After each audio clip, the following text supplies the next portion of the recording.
starting a new message series this morning called Rediscover. And in the Old Testament, during the time of King Josiah in Judah, they had lost the law of God. And as they were renovating the temple, they rediscovered it. And then they read the law, and the people celebrated the law. But as they read that law of God, they were reminded that there's certain things that they're doing that they shouldn't do, and they had to kind of set that aside as then they take up the law of God in their lives. As we enter this message series called Rediscover, we want to rediscover what God's will is for our lives. And I think what we're going to find is there's certain things that we've incorporated in our lives that we need to set down, and other things that we need to take up as we follow Him in obedience. This morning, I want to talk about letting go of sin and embracing godliness. Now, when I was in high school, my English teacher had us do a project, and she broke us up into small groups of 4 or 5, 6 people, I can't remember. And I think we were either assigned a book or we got to choose a book that we were supposed to read and then act out in video and show it to the class. And so the book that my group chose or was assigned, I can't remember which, was called The Pilgrim's Progress. And it was written by John Bunyan, and it's a Christian allegory that is a story about this person named Christian. And this person named Christian, he lived in the wicked city. And he decided to go out on a journey because he wanted to go from the wicked city to the celestial city, in the celestial city representing heaven. And so no one else in his hometown was willing to go on the journey with him. Even his own wife and kids stayed behind. Everyone thought that he was crazy. So as he embarked on this journey to the celestial city, to heaven, he didn't make good progress at first because he carried this burden with him, if you ever read the story. And the burden that he carried was on his back, and the burden was sin. And it isn't until a Christian lays aside that sin that then he's able to continue on his journey and ultimately make it to the celestial city, make it to heaven. And you know what? We're on much the same journey, aren't we? We're on a journey from our lives that we live, families that we're born into, occupations that we work at, and the journey is ultimately to heaven. And as I mentioned, we need to set down sin, set aside sin, and we need to embrace godliness. Now, I think a lot of us in here have a misunderstanding of Jesus and his relationship to sinners. I hear this all the time, and I always my ears perk up because people will say things like, Jesus accepted sinners just as they were. Jesus embraced sinners. And there's some truth to that, but honestly, that's a partial truth. It's a half-truth. Kind of like, did you know I actually beat a T-Rex in a race once? Now, I know I'm old, but I'm not that old, but there's some partial truth to it because many years ago, I took my kids and we went to the Perot Museum. And if you've ever been to the Perot Museum, they've got this one interactive exhibit where you can race different things. You can race certain animals. You can race certain Olympic athletes and so forth. And I don't know if this was 10 years ago. Like when you get to my age, everything was 10 years ago. But we'll say 10 years ago, I decided I was going to race the T-Rex. And the museum was relatively new at that point. There's a lot of people that were there, and so I emptied the things out of my pocket and I lined up, and a lot of people weren't beating the things before me that they were racing, and I got the perfect start. I didn't false start, but I timed it perfectly, and whatever distance they had you run, I just barely beat the T-Rex, and you literally heard the whoa, the old guy just beat the T-Rex, right? And so there's some truth in saying I've beaten T-Rex in a race, but that's not the complete truth. The same thing is true when we say of Jesus, well, he embraced the sinners. He did, but it's a little bit more complicated than that. And so let's take a look at what Jesus' relationship was with people who are considered sinners, and let's get the full story, the full picture. And we're going to look at John chapter 8, verses 3 to 11. This is always one that people want to jump to. It's the story of the woman who was caught in adultery, and she was about to be stoned, and Jesus kind of intervenes, and people are like, see, Jesus just embraces the sinners. Well, let's look at the full story. So the teachers of the law and the Pharisees brought a woman who was caught in adultery, and they made her stand before the group.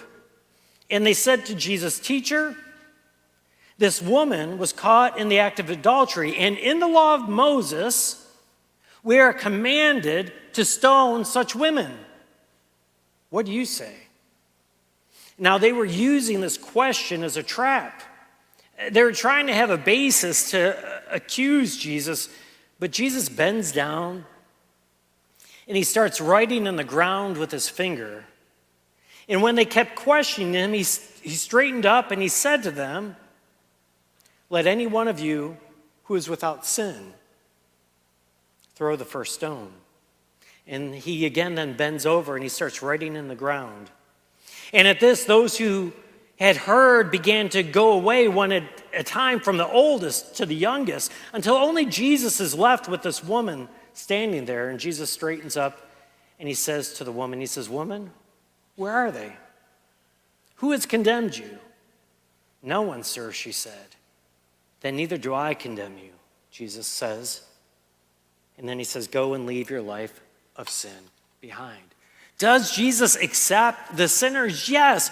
But what Jesus expects of us is not that we would just continue in the sin that we're continued in, but that we would set it down, that we would leave it aside, that we would continue in that life of sin no more. We see this also illustrated in even maybe a more clearer way in the story of Zacchaeus.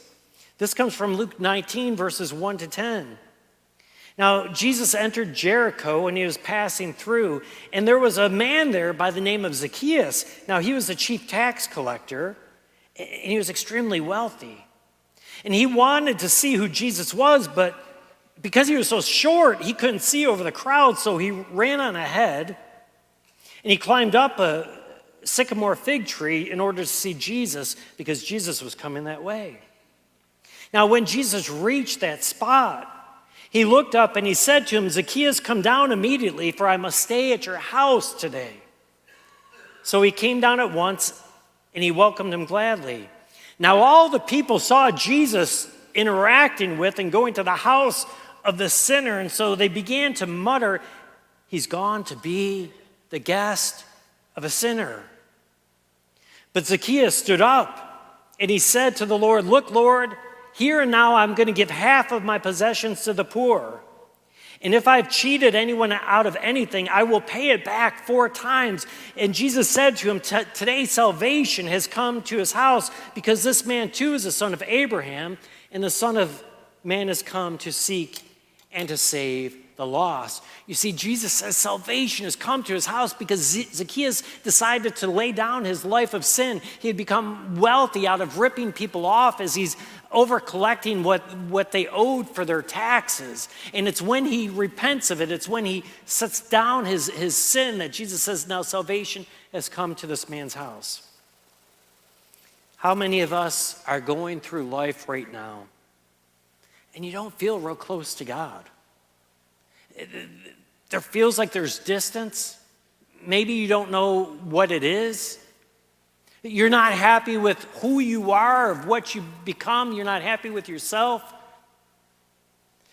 And we're just not sure why. And I think for a lot of us, it's because of our relationship with sin. I think for a lot of us in here, we're going through life and we've got this backpack on us, right? This backpack of sin. And it's a burden and it's weighing us down, and we're unwilling to set it down. What is it about the sin that we carry in our lives that we're so hesitant to put it down? I want to suggest maybe 3 reasons why we're hesitant to put down sin in our lives. And the first is this. For a lot of us, the sin that we carry in our lives, it's all we know. It's normal. It doesn't seem weird. It doesn't seem wrong.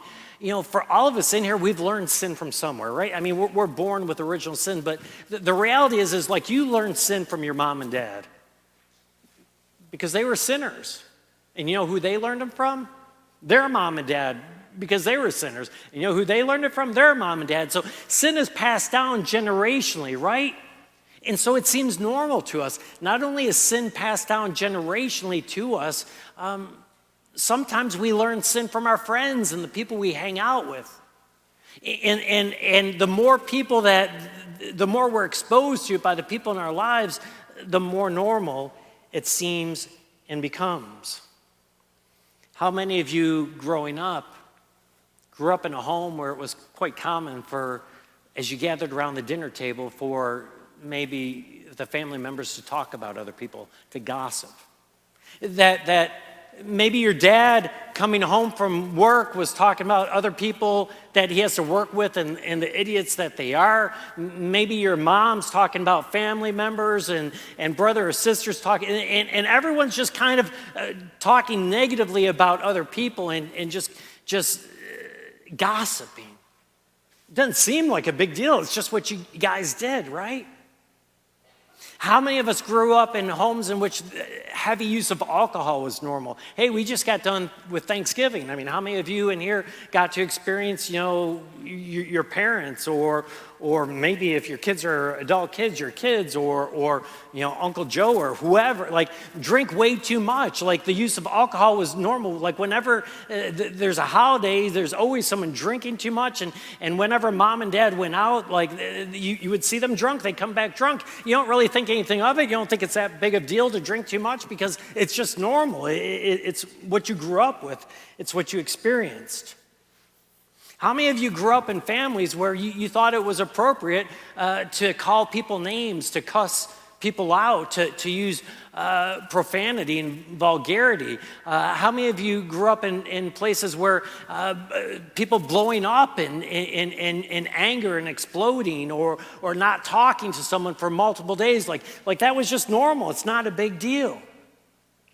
How many of you grew up in families where selfishness was just normal or envy was normal or vanity was normal? And like I could go on and on and on.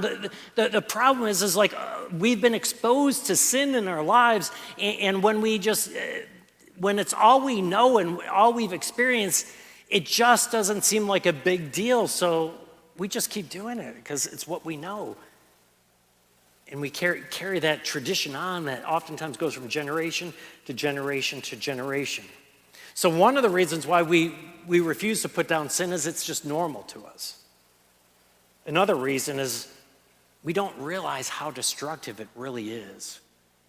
In the book of the Pilgrim's Progress, until Christian lets go of his sin, it weighs him down. He almost doesn't, like he doesn't, the journey's almost over before it begins. It almost takes him to the depths of hell rather than to the celestial city. Sin is so incredibly destructive. It's caustic. It destroys our relationship with God. It's very destructive in how we see ourselves, and it's very destructive in our relationship with others. But oftentimes it's subtle. I think if we realize how dangerous sin was, we would set it down. We would run the other way. But because it's normal, it doesn't seem dangerous. It's kind of like if you built a house overlooking the ocean on a cliff, and every day you walk out of that house and you listen to the sound of the waves coming crashing in. You're looking at the beauty of the surf coming in, and as you're enjoying the sound and the beauty of it all, what you're not realizing is with every wave that comes in, it's slowly beginning to erode this cliff in which you've built your house, and suddenly it becomes so eroded, or a big storm comes, and we've seen video of this when this literally happens, like the foundation of that cliff is worn away and the yard and the house itself crumbles into the sea. This is what sin does. We don't always realize how dangerous it is, but it's incredibly dangerous and destructive. So I think for a lot of us, we don't put the sin down in our lives because we don't even realize it's bad or wrong. We don't realize how destructive it is. And this is probably the most dangerous one. Sometimes we just don't want to. Kind of like a smoker. I mean, a smoker knows that smoking's not good for them, but does that change the fact that they smoke? No, they don't care. They're going to smoke anyways. You know, someone that struggles with their weight and obesity, you have that like love-hate relationship with dessert. You know it's not good for you, but you do it anyways. I have to tell you, like, I'm guilty of this myself. Just last night, you know, we had all the desserts from Thanksgiving, and there was a half of a pumpkin pie left. Now, frankly, I've been kind of sick of the pumpkin pie and how it makes me feel, because every time like I was hungry, I would just take a wedge of it and I eat it. And we had multiple pumpkin pies, and now we're how many days from Thanksgiving, and I'm like, you know, I'm just going to eat the rest of that pumpkin pie. It doesn't matter that there's a half of pumpkin pie left. It didn't matter that I wasn't hungry. Everyone else had gone to sleep, and I was, watching TV, watching the UT-A&M game, and I'm half asleep, half awake, and I just keep thinking about that half of pumpkin pie, and rather than keep thinking about it, I didn't care. I just went over there and I just ate the whole thing. I mean, I did give a couple pieces of it to my dog, which made me feel better. Like I didn't eat all of it. I didn't care. I wasn't hungry. I could have easily fallen asleep. I didn't need the calories, but I just ate it. Or how about the person with heart disease that just can't give up their Big Mac and large fries? Like, they know it's not good. They just do it. Or how about the person with high blood pressure that's like, hey, I still need my cup of coffee or my 3 cups of coffee. Like, caffeine's not necessarily good for that, but we just don't care. You know, we do it anyways. Or the person with a gambling addiction, right? Like, and they go to the casino. They know it's not a great idea. Like, this isn't going to end well, but they don't care and they just do it. I think this is how we are with sin sometimes. Like, we know certain things. Like, it's not good for us, but we just don't care.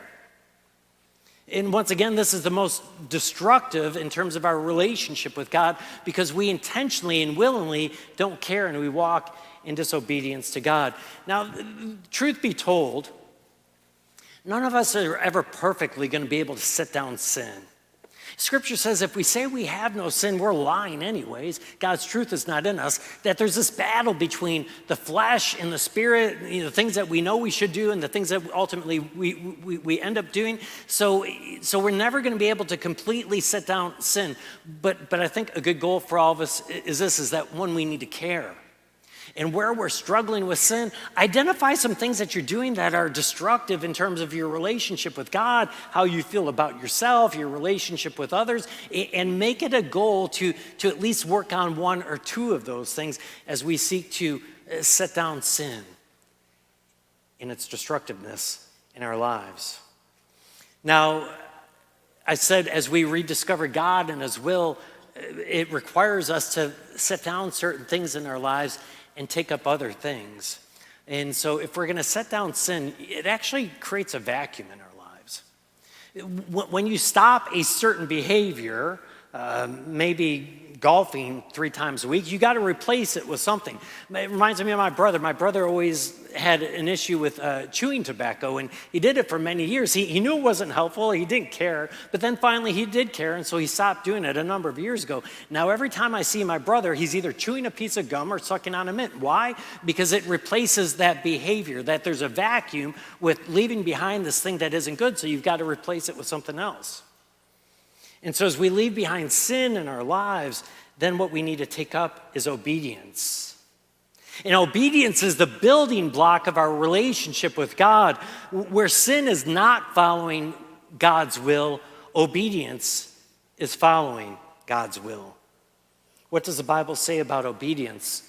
Look at 1 Peter chapter 1, verse 14.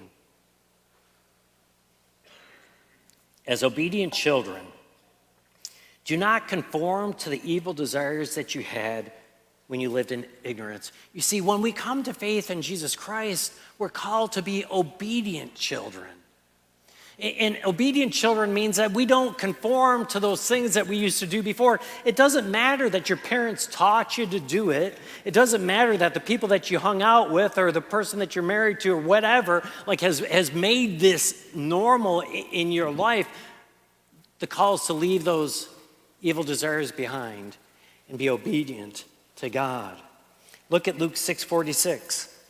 Why do you call me Lord, Lord, and not do what I say? I think there's a lot of us in here that we say we believe in Jesus and Jesus is Lord, but we refuse to walk in obedience. We refuse to set the sin of our lives down. You know, you can't call Jesus the Lord of your life if you're not willing to listen to him and follow him. It's like saying that this person's your teacher, but you don't listen to anything that they teach you. It's like saying this person's your doctor. You know, we go to the doctor, he tells us what we should do, and in the end we think we know what to do better because we Googled it or something, and we do something completely different. It's like telling someone, like saying someone's your boss, but you refuse to listen to them. Listen, they're not your boss if you're not willing to listen to them. So step number one as we set down sin, what we take up is obedience. Once again, the building block in our relationship with God. And what obedience leads us to is something called godliness. And godliness is when we reflect those qualities and characteristics of God himself. And we're told to walk in godliness. Look at 1 Timothy chapter 4, verse 8. It says, for physical training has some value, but godliness has value for all things, holding promise for both the present life and the life to come. You know, one more month, and we're going to be through Christmas, and we'll be through, New Year's, in the eating frenzy of Thanksgiving and Christmas parties and Christmas dinners and New Year's. And when we get to January, like some of us in here, we're going to make a vow, we're going to make a commitment. You know what? I'm going to start eating healthier. I'm going to go to the gym. I'm going to go for walks. I'm going to jog. I'm going to do some physical training. Listen, Paul tells Timothy it's got value. But it only has value for things in this life. But when we practice godliness, its values not only for the things in this life, but it's valuable for the things that are to come. So if you're gonna take up physical training in the new year, what we really need to be taking up is godliness.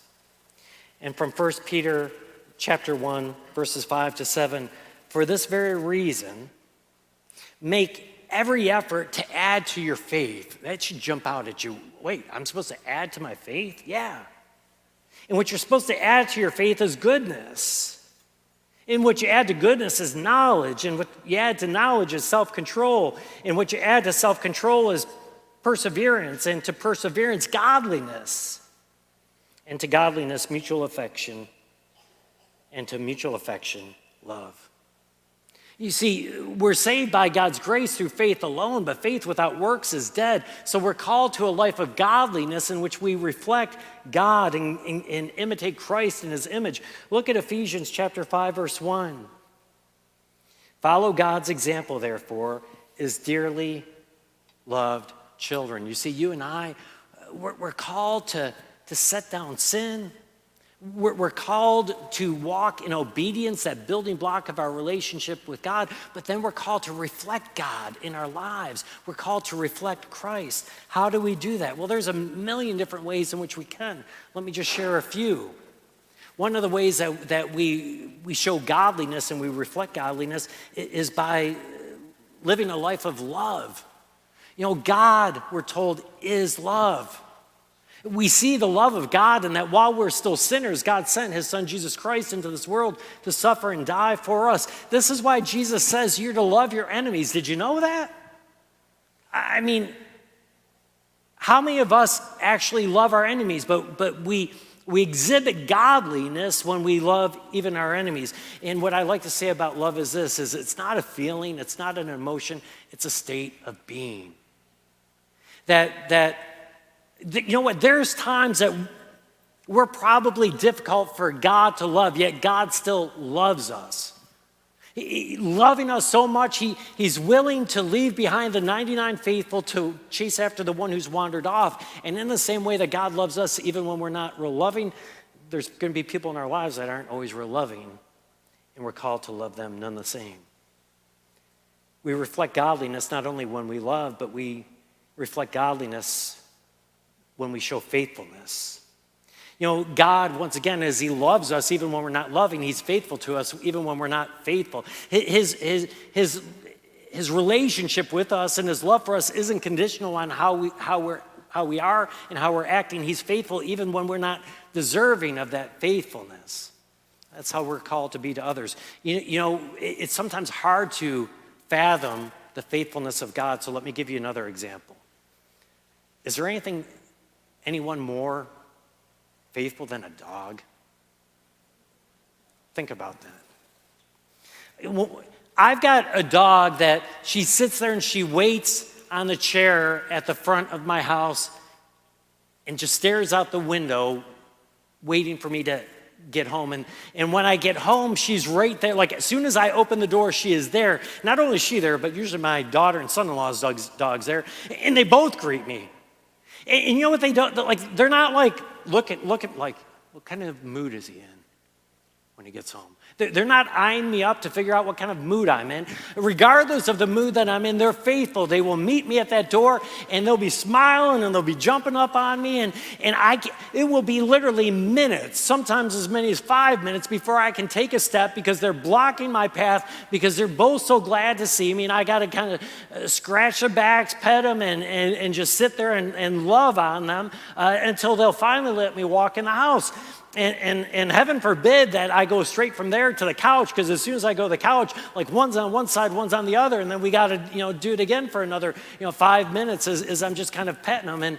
And like sometimes like I might forget to feed the dogs, and they don't hold a grudge when I forget to feed them. They're still faithful, and they're happy to see me. Sometimes it's like, oh, man, their water dish is empty. I wonder how long it's been empty. And you know what? They're not all bent out of shape because, like, they've gotten a little thirsty because I forgot to give them water. They're faithful and still loving all the same. And even when a dog gets yelled at, have you ever noticed even when a dog gets yelled at? Like sometimes as I'm sitting there eating, like, especially my husky, she wants a little food herself, and if she ain't getting it, she might swat you with her paw. And, I mean, it's a husky. I mean, they got a pretty good swat. And sometimes you yell at them, like, would you stop it or whatever? And maybe they back off. But you know what? A minute later, when you get up and move from the table, they're just all happy again, right? They're faithful. God is faithful to us, and we're called to be faithful to him. Listen, some of you have had maybe a really cruddy last few days. Maybe just drama that you've been dealing with, or just the stress of the holidays. Well, maybe you've had a cruddy like last 6 months or so. It doesn't matter what's going on in your life. We're called to be faithful to God regardless of if things are going good or things are going bad, because God is faithful to us regardless of what's going on in our lives. We're also called to humility.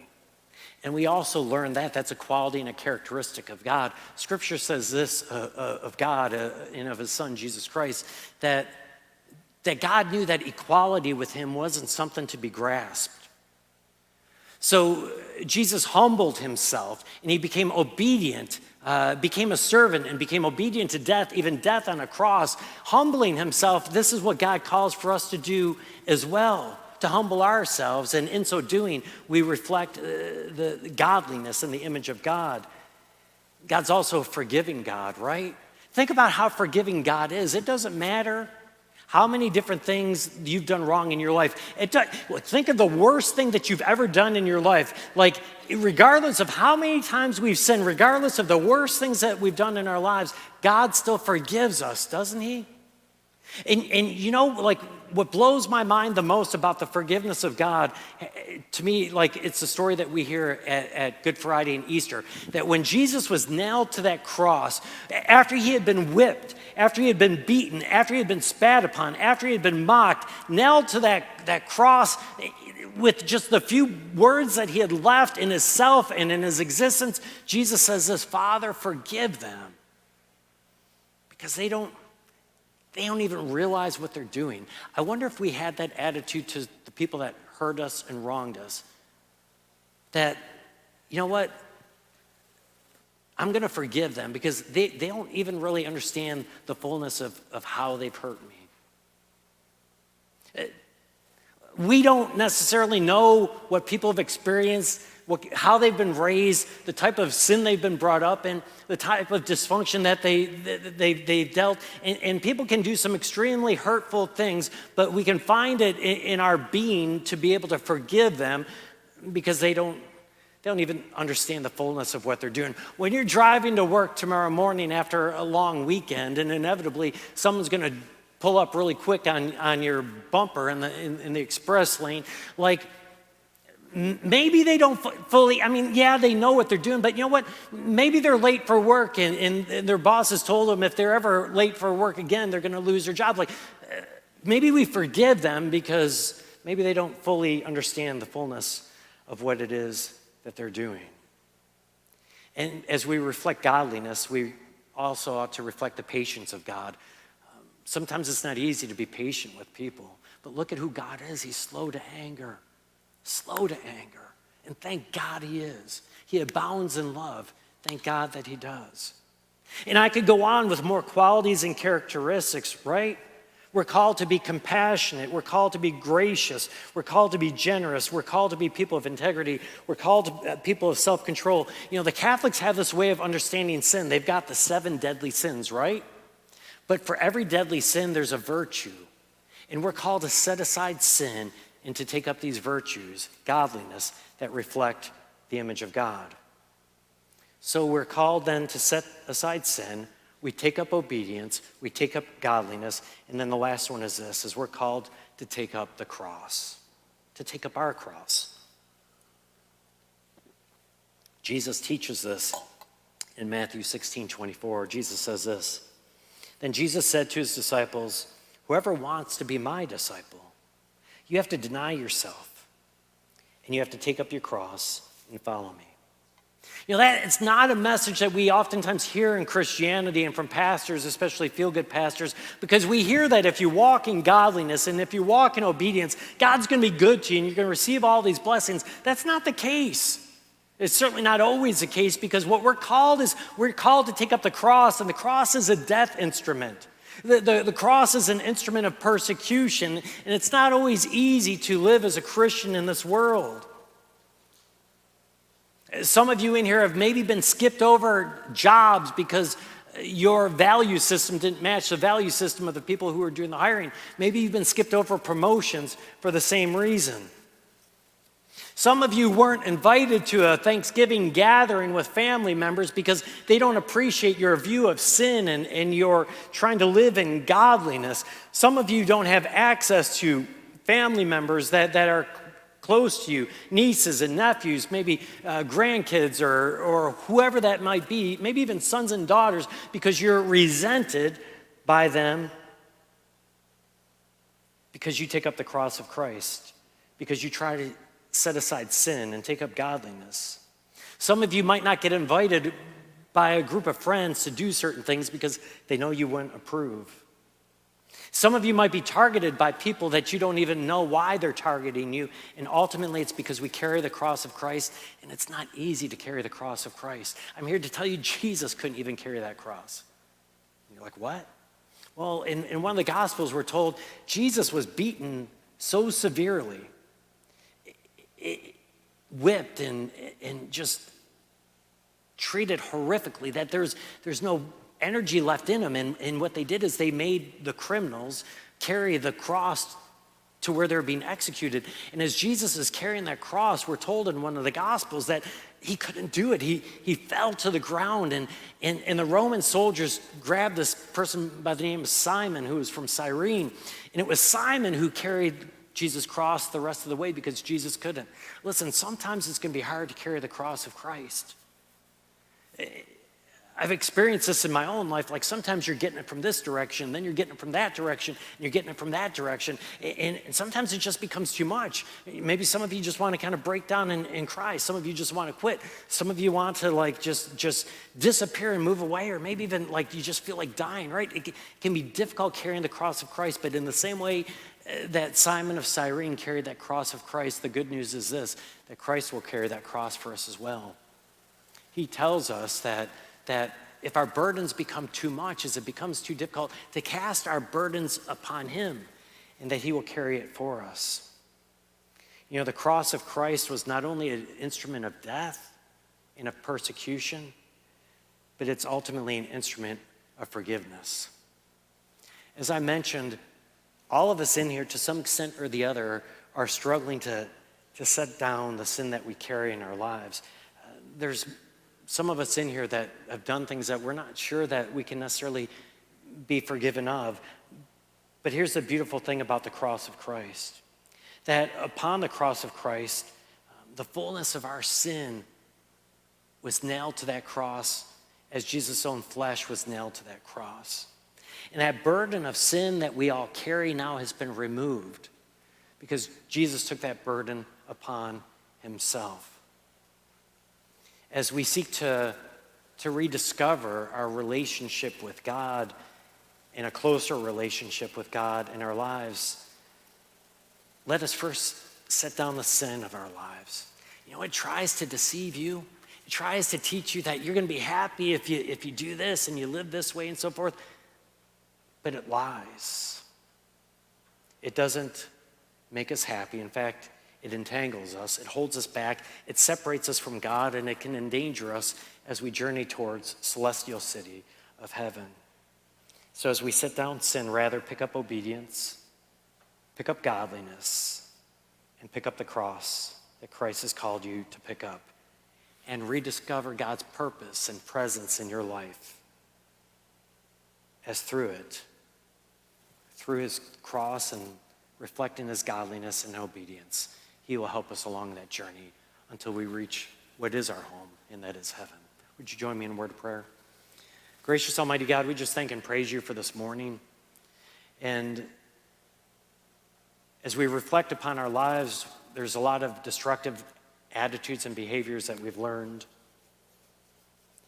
And I just pray that you'd open our eyes to the things that we embrace, that we think somehow help us, but in fact they just simply entangle us, and they get in the way of our relationship with you and with others and how we even see ourselves. And I just pray, gracious God, that as we set aside that sin, that you'd help us to not just say Jesus is Lord, but to live it in our lives, that we would walk in obedience, and that we would reflect godliness and who you are to our family, to our friends,